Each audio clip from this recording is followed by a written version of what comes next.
The Minish Cap features gameplay similar to previous Zelda installments. Link must explore an overworld and complete multiple dungeons, acquiring new items and abilities throughout the game. The Minish Cap refers to a new ability that allows Link to transform into Minish size using portals throughout the world. Link's smaller size changes his ability to traverse his environment. For instance, a small portal inaccessible to Link in his normal size can be used by Minish-sized Link. A puddle that Link can normally walk over will be too deep for Minish-sized Link to traverse. Along with items common to Zelda games, the Minish Cap introduces 3 new items: the Mole Mitts, the Gust Jar, and the Cane of Pachi. In certain areas, the player can create multiple copies of Link, although the Minish Cap is a single-player game. This ability is inspired by the multiplayer-focused Four Swords games. The player can also collect kinstones, artifacts that are broken into 2 fragments. Finding a matching kinstone piece can progress the game or award other prizes. The Minish Cap sold 680,000 copies and earned $21 million by August 2006. The game ended up selling 1.76 million copies worldwide. The game received critical acclaim.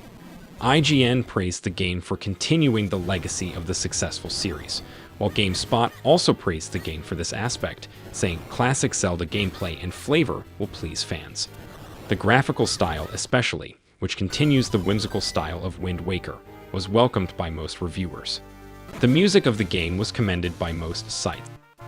GameSpy stated that even the music is outstanding, featuring some of the highest quality tunes to ever come out of the GBA's little speakers. Despite the criticism of the dungeon lengths, 1UP.com praised the dungeon design, proclaiming it as superior to that of other Zelda games.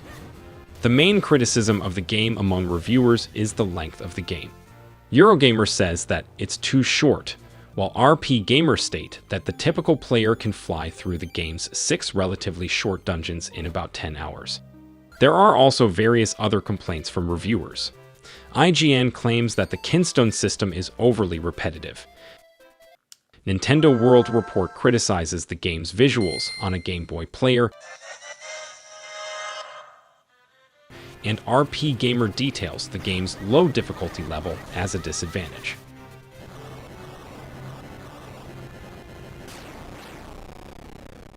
Despite this, IGN Craig Harris liked the way that the ability to become tiny had been incorporated to create fresh puzzles in the Zelda series.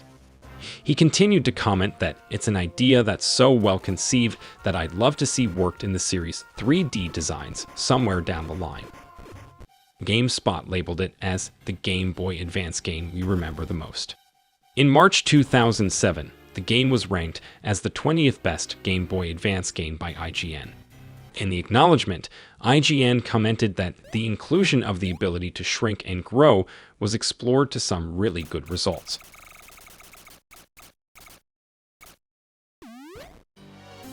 The game was ranked 47th in official Nintendo magazine's 100 Greatest Nintendo Games feature.